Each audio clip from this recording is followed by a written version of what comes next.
I am talking about 1992। एक lady आई, north India में कोई सामूहिक विवाह नहीं हुए, उसने वर्ड जो यूज किया कि वो धर्म के जीव है, तो खाली नहीं आना। उसकी बातें सुन के मेरी आंखों में आंसू आ गए। मैंने कहा बीवी जा, अगर तेरी लड़की शादी के काबिल हुई तो शादी हो जाएगी, लड़का देख। प्रेरणा कैसे बना? प्रेरणा का गठन ना ये भी ईश्वरीय इच्छा से हुआ। मैंने साथ अपने मेरे दोस्तों को फोन किया कि ना संस्था बनाई जाए, हमने बॉडी बना दी। अब बॉडी के नाम की बात आई, मैंने कहा मेरे को एक नाम ठीक लग रहा है। फिर हमने शुरू किया वोकेशनल ट्रेनिंग सेंटर। कल पढ़ाई पूरी करी, शादी नहीं हुई लड़कियों की, उनको सिलाई कढ़ाई typing short hand knitting computer training ये हमने देनी शुरू की। कोविड का टाइम आया, लॉकडाउन लग गया, जो जहाँ तक स्टैंड स्टिल हो गया। जो कंस्ट्रक्शन वाले मजदूर थे, दूसरे लेबर थी, डेली वेज उनको तो रोटी के लाले पड़ गए। तो फिर हमने अपनी प्रेरणा में कॉल दी, हमने हलवाई बैठाया, दोपहर का खाना रात का खाना सारा डिस्ट्रीब्यूट। एक आम व्यक्ति के अंदर ये मैसेज आता है कि शायद खूब सारा डोनेशन लेते हो। हम किसी से कोई डोनेशन नहीं लेते, तो ये मेरा शौक है, ये पैशन कहते हैं ना जिसको।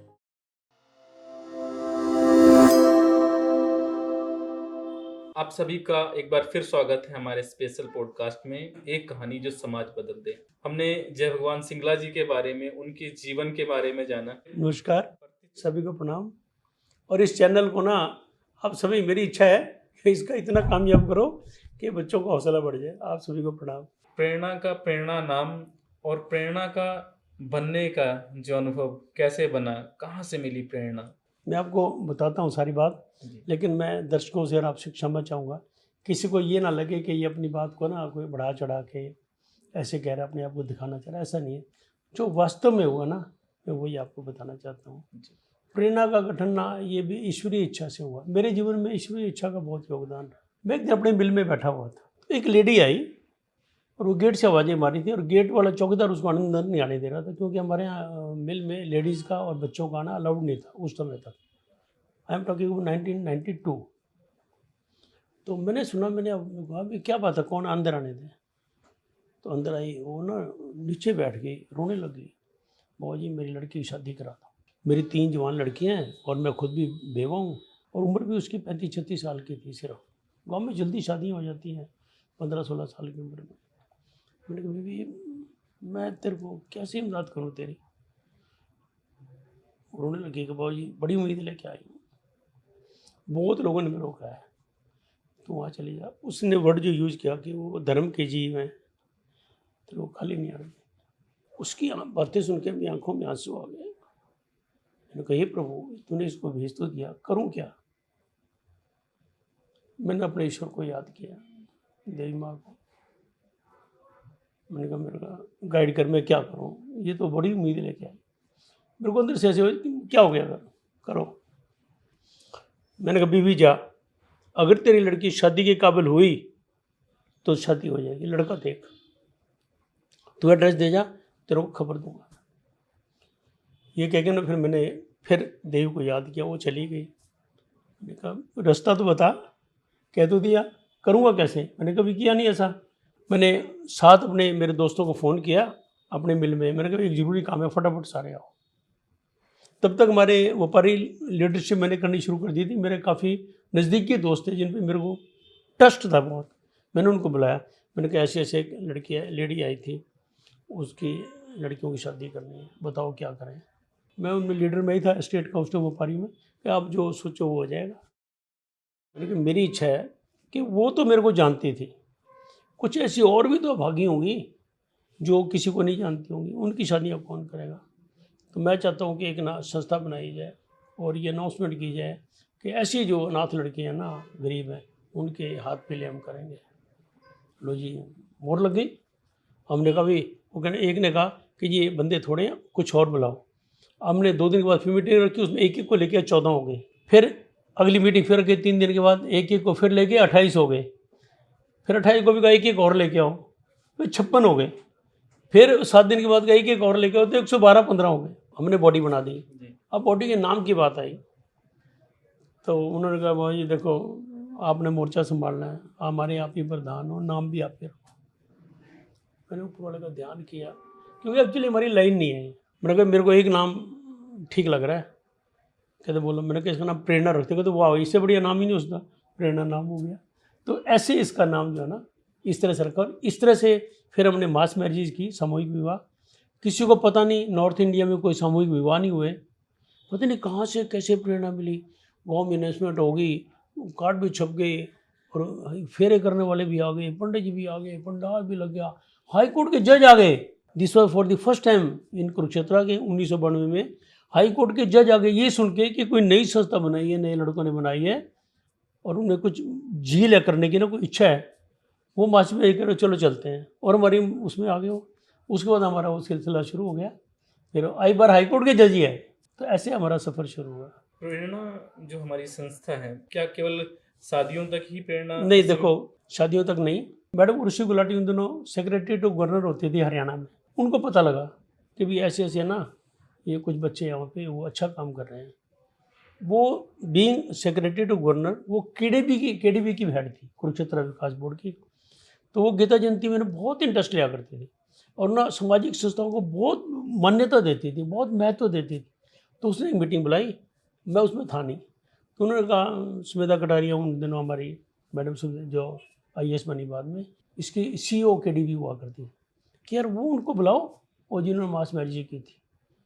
तब तक वो हमें जान चुकी थी, क्योंकि हमारी मास मैरिज में वो आई थी यहाँ, हमारे उसमें फंक्शन में आई थी। उन्होंने बुलाया तो मेरे को उन्होंने पूछा, मैडम उर्वशी गुलाटी ने, कि अब आप क्या करना चाहते हो?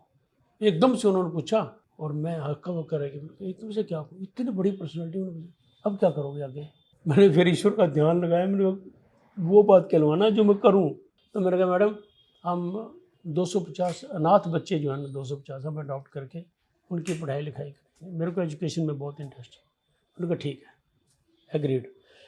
आपको पहला फंक्शन आपका होगा गीता जयंती पे, और पंडाल आपको केडीबी देगी, और गवर्नर आपके मुख्य अतिथि होंगे, आप शुरू करो। वो बोलती जा रही थी और मेरे पसीने छूट रहे थे कि हमने कभी फंक्शन किया ही नहीं, कैसे करूँगा, 250 बच्चे अडॉप्ट करने, ये करना, और गवर्नर आएंगे।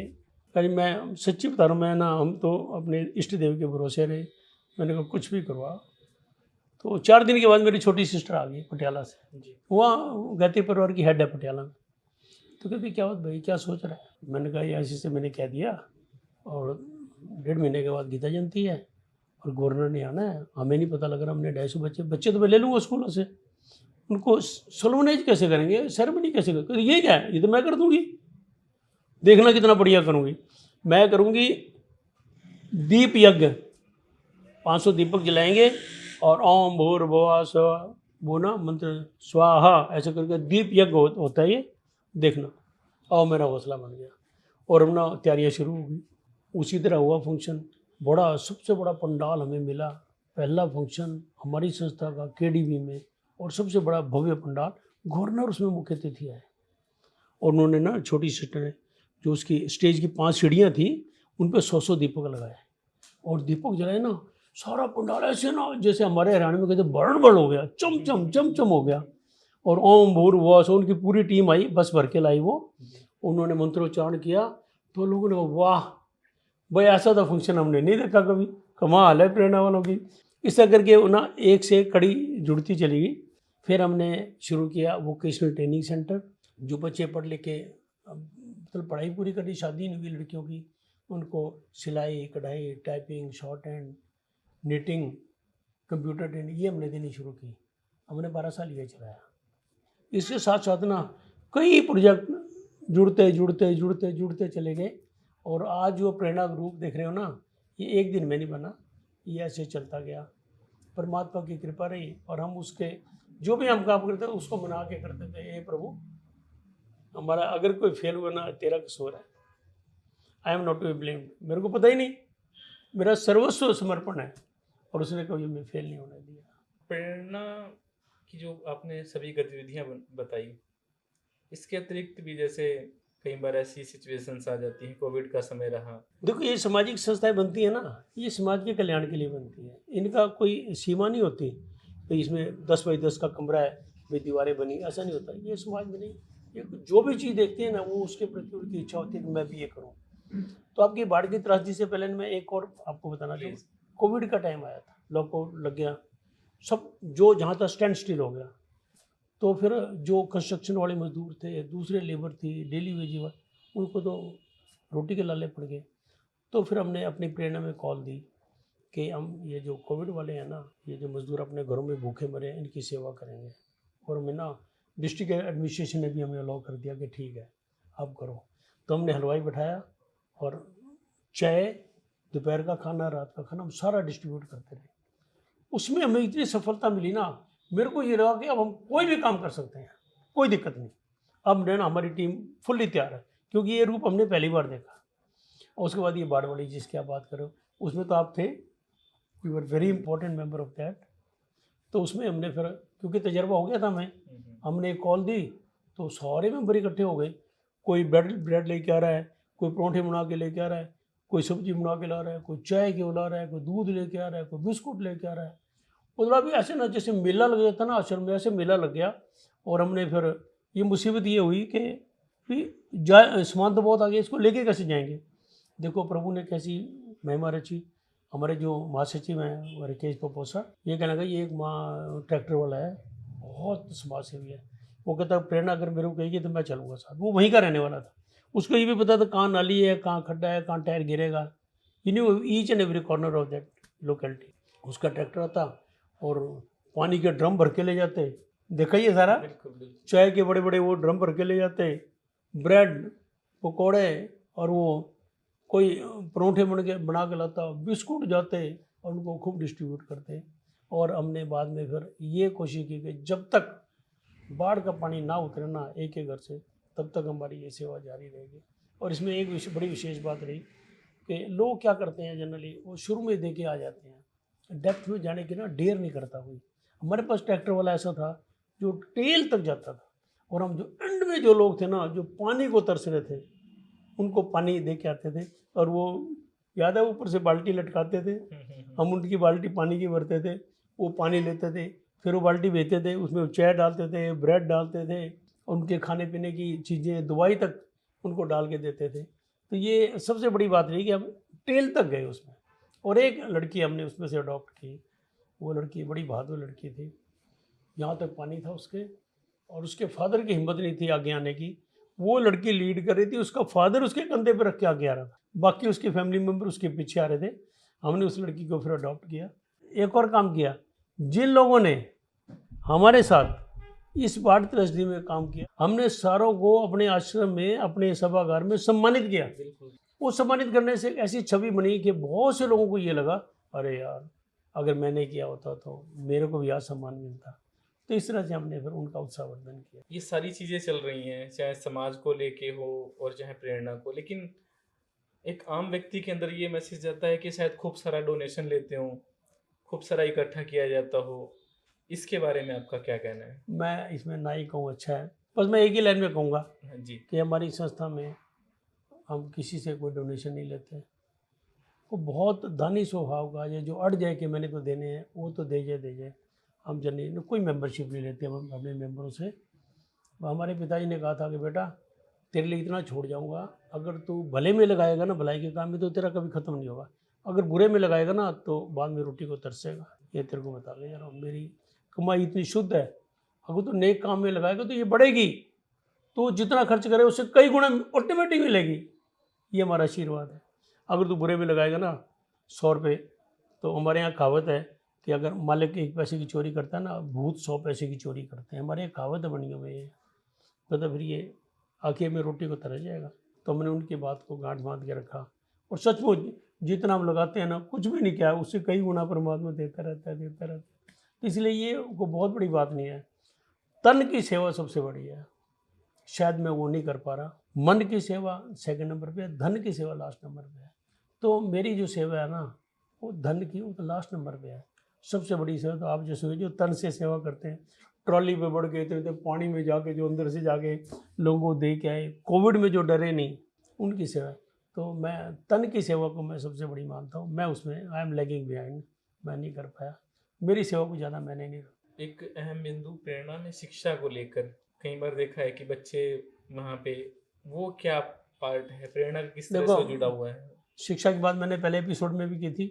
हमारे फोर फादर ने कहा था कि शिक्षा जो है ना, वो सबके लिए ज़रूरी है, बिना शिक्षा के आदमी पशु समान है। तो जब मेरे लिए जो शिक्षा ज़रूरी है, तो क्या आपके लिए ज़रूरी नहीं? दूसरे के लिए जरूरी नहीं, तीसरे के लिए जरूरी नहीं। अगर कोई साधन संपन्न है तो क्या वो अनपढ़ रह जाए? अगर मेरे को प्रभु ने साधन संपन्न बनाया ना, तो मेरा ये कर्तव्य बनता है कि जो दूसरे बच्चे पढ़ना चाहते हैं मैं उनको पढ़ाऊँ। उसके लिए हमने फिर, वैसे तो प्राइवेटली भी जो मेरे पास आया ना, मैंने किसी को मना नहीं किया। पता नहीं क्या क्या बच्चे कहाँ कहाँ क्या क्या बन गया, कहने की ज़रूरत नहीं। लेकिन हमने एक रेगुलर कोचिंग सेंटर भी शुरू किया आश्रम में। तो हमारे 100 बच्चे जो है ना हमारे यहाँ फ्री कोचिंग लेते हैं, और हमारे बच्चे बहुत आगे जा रहे हैं। और उनके आगे हम ट्यूशन देके ना, कोचिंग भी हम उनकी अलग से प्राइवेट भी करवाते हैं। तो ये मेरा शौक़ है, ये पैशन कहते हैं ना जिसको। अगर को पढ़ जाना। अब मैं एक बात आपको बताना चाहूँगा, आप भी जवान नोट करके रखना अपने जीवन में। मेरे ताऊ जी थे प्यारे लाल, जो मेरे को ये कहते थे, भाई जो शिक्षा का दान करेगा ना, उसकी अगले योनि में मनुष्य का जन्म होना निश्चित है। मैं बचपन से सुनता आया हूँ। मैंने कहा ये क्या बात करें। अब मेरे को जब समझ आई तो मैंने उनसे पूछा, कहते भाई बात सुन, तूने आज ये जो कोचिंग शुरू की ना बच्चों को पढ़ाने की, मैंने कहा तेरा अगला जन्म मनुष्य का जरूर होगा। मैंने कहा रीजनिंग क्या है इसकी? कहते देखो ऋण बंधु संसार है, ये सारा संसार ऋण के चक्कर में उलझा हुआ है। आपने किसी को कै ख ए बी सी डी पढ़ाया, तो अगर तू गधा बनेगा तो तेरे को कैसे उतारेगा ऋण तेरा? बता। बकरी बन गया, बैल बन गया, कैसे ऋण? तेरे को मनुष्य बढ़ेगा, तू मनुष्य बनेगा तभी वो तेरा ऋण उतार पाएगा। ऋण उसने जरूर उतारना, क्योंकि ऋण बंधु संसार है। तो तेरा जन्म नन्ह मनुष्य का निश्चित है, क्योंकि तूने विद्या का दान किया है। तो मैं सबको ये कहता हूँ, और अपने दर्शकों को ये कहना चाहूँगा कि जब भी मौका मिले ना, शिक्षा का दान जरूर करें।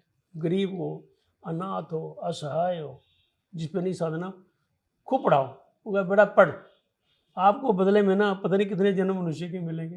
तो ये सौदा सस्ता है, महंगा नहीं है। तमाम चीज़ें आपने बताई, सारी चीज़ें चल रही, और सुनने वाले को भी पता चल रहा होगा कि इतने सारे काम कैसे हो रहा है, क्या टीम है, कौन लोग जुड़े हैं, कैसे चल रहा है इतना इतना बड़ा ये पूरा सामाजिक कार्य, मानवता को, मानव भलाई का कार्य है। जब आपकी रेपुटेशन जो है ना समाज में इस तरह की बन जाती है कि ये लोग गलत काम नहीं करते, यहाँ किसी का अपमान नहीं किया जाता, किसी का शोषण नहीं किया जाता, सबको माँ बहनों को उसी इज्जत से देखा जाता है जैसे अपनी देखते हैं, तो समाज में ये एक प्रचार प्रसार शुरू हो जाता है कि इस आदमी के साथ जुड़ा हो।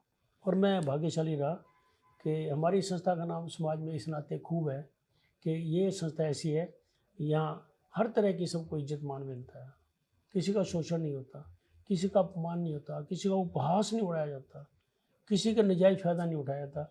अगर कोई समाज सेवा करने में इंटरेस्टेड तो जरूर है। अच्छा, समाज में बहुत सारे ऐसे लोग हैं जो तरसते हैं कि हमें मौका मिले समाज सेवा करने का। जब उनको पता लगता है ना कि प्रेरणा ये काम करते हैं, हम भी आएंगे, हम भी आएंगे। और एक ना, मैं जैसे कहते हैं ना, चला था अकेला कारवां बनता गया, तो वो कारवां बनता गया। और आज तो हमारे साथ पता नहीं कितने लोगों की दुआएं हैं। अंत में इस सामाजिक कार्य का जो हमारा एपिसोड था, एक मैं मैसेज चाहूँगा यूथ के लिए। यंग्स जो है धीरे धीरे इन चीज़ों से कट रहे हैं। मैं सबको ये कहना चाहूँगा कि ये समय जो है ना 24 घंटे ये आप बैंक में नहीं जमा कर सकते। 24 घंटे आपको पास हो ही जाएंगे। आप ताश खेलने में लगा दो, शराब पीने में लगा दो, दारूबाजी में लगा दो, या कुछ और आवारागर्दी में लगा दो। 24 घंटे आपके व्यतीत होने कि तो क्यों ना इस समय का सदुपयोग किया जाए। ऐसे पैसे के बारे में साथ ना लेके आए ना लेके जाना, तो क्यों ना समाज के लिए लगा दिया जाए। तो आज का युवा अगर इतनी बात को पल्ले बांध ले कि मैंने समय को बर्बाद नहीं करना, पढ़ाई में लगाऊंगा, लिखाई में लगाऊंगा, जितना लगाऊंगा, लेकिन एक्स्ट्रा जो टाइम है, क्योंकि 24 घंटे कोई नहीं पढ़ सकता, तो वो अगर टाइम वो सोच ले कि मैंने इसमें से कुछ समय समाज सेवा में लगाना है, और ये भावना या तो देख के आएगी, या पढ़ के आएगी, या अपने खानदान से आएगी, तीनों चीज़ों से आएगी। तो मैं युवा को कहूँगा कि आप अपने समय का सदुपयोग करें। ये समय दोबारा नहीं आएगा। आज जो समय गुजर गया ना, ये निकल जाएगा, दोबारा नहीं आएगा। You can not deposit your time in bank.